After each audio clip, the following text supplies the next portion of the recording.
All right. So the Metroidvania genre is a genre that I think has peaked.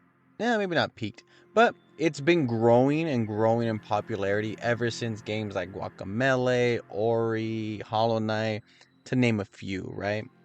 And in this year alone, there's like three, maybe four good Metroidvanias that have released, if not great Metroidvanias, right? Releasing or about to release. Games like Prince of Persia: The Lost Crown. We have, you know, Tales of Kenzera coming out. Hopefully, Silk Song releases sometime this year. But a Metroidvania that I think has kind of got lost in the shuffle, which makes sense. It's a, you know, big gaming year 2024 with games like Final Fantasy VII Rebirth, etc. Um, but I kind of want to just take some time to highlight this game that I had a blast playing. This game is called Ultros.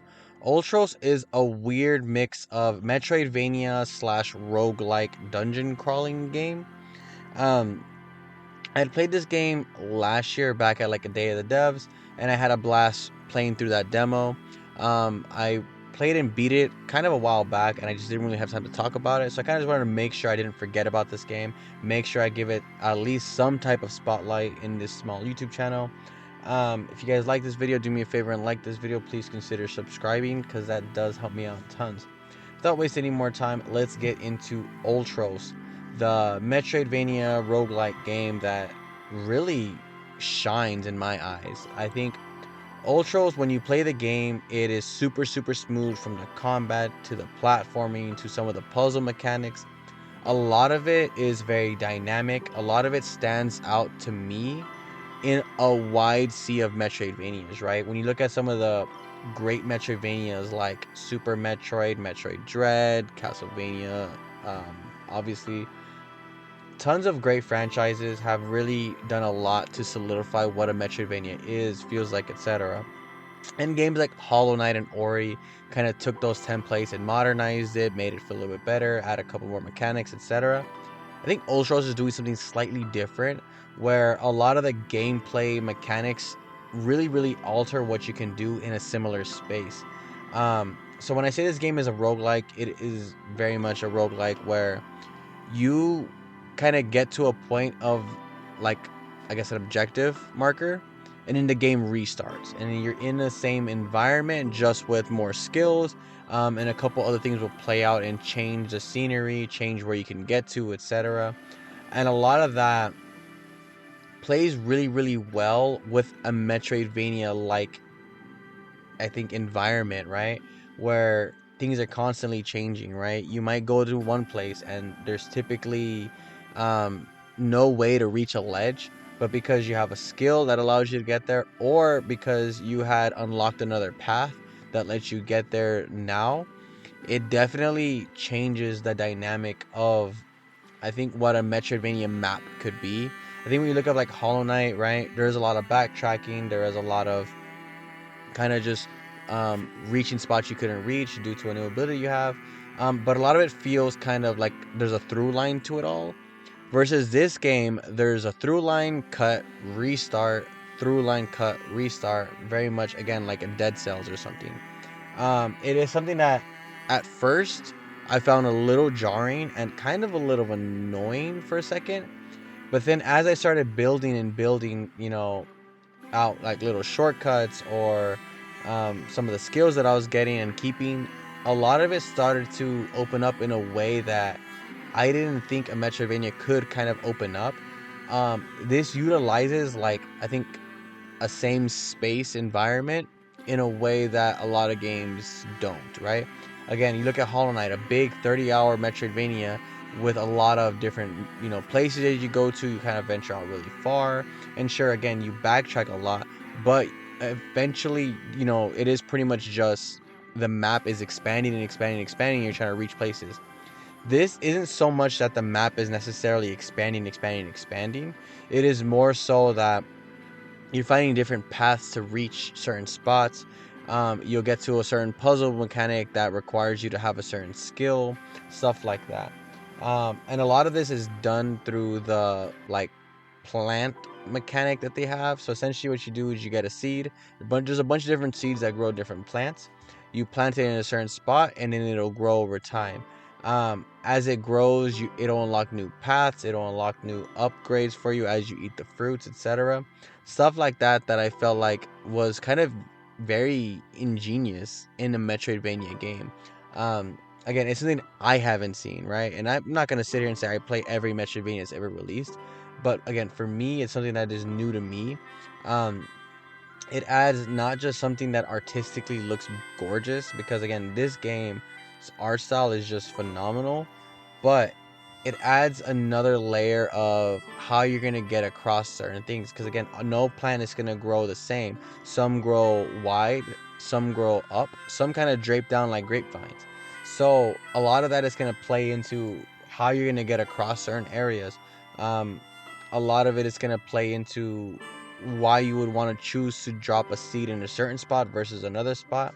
And again, it's not necessarily make or break. If you drop a seed in one spot and you change your mind, you can remove it, add another seed, etc. So it's not like once you add a seed, it's there forever, right? There's a lot of playing around with different seeds, a lot of trying to reach different spots, seeing what you can grow in certain areas, etc. But overall, I think it definitely adds something new to the Metroidvania genre, as far as not just, again, not just expanding outwards as a map, but finding new ways to kind of roam around the same environments. Beyond that, the combat in this game is super, super smooth. The boss encounters are really, really fun. They're not too challenging. I think I didn't have to restart any of the bosses. I was able to pick up on their patterns pretty quickly, and figure out the objective very, very fast without really having to restart it. With that being said, it was challenging enough where if I didn't respect the bosses, I would definitely die and have to restart it.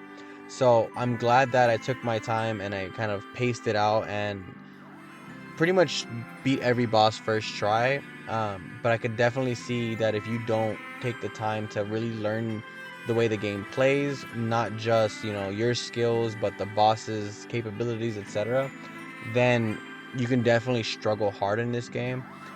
With that all being said, it is very, very doable. It is a very, very, I think, I don't want to say relaxed game, but it is very, very calming and soothing in a way that I think Metroidvanias often are more like stressful, in my opinion, and more isolated.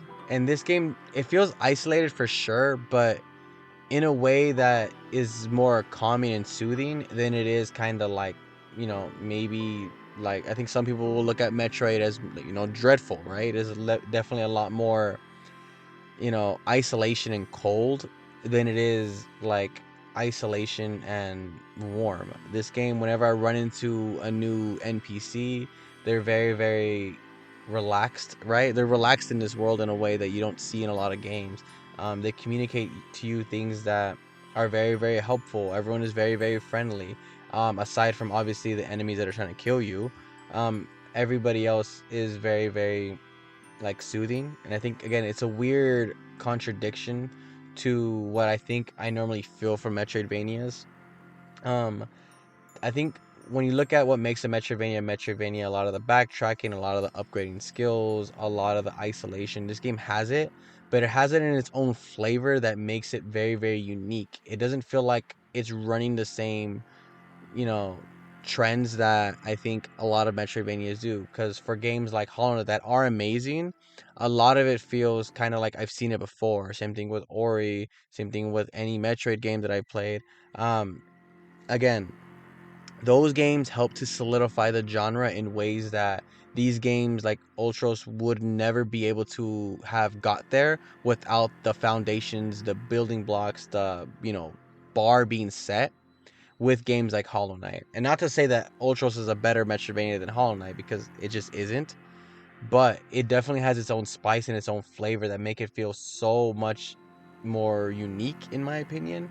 Again, from its very colorful art style, from the way that the roguelike mechanic kind of plays into the game.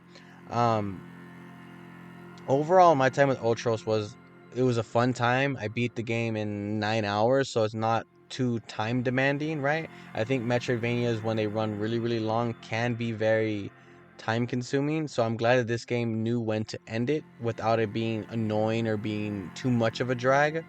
Um, and I'm glad that I really took the time to enjoy this game for what it was. It was a really, really fun, colorful Metroidvania that really understands the genre, respects the genre, and adds its own tweaks to make it again more different than I think a lot of games in 2024 have really done.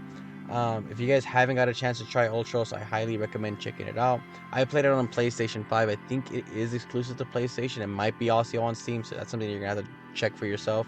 But definitely, if you have the time, look into it. It is a really, really fun game. I'm gonna end the video here because I don't have much more to say about this game. Um, with all that being said, enjoy your day. Go out there, play some games, touch grass, and I'll see you guys on the next video.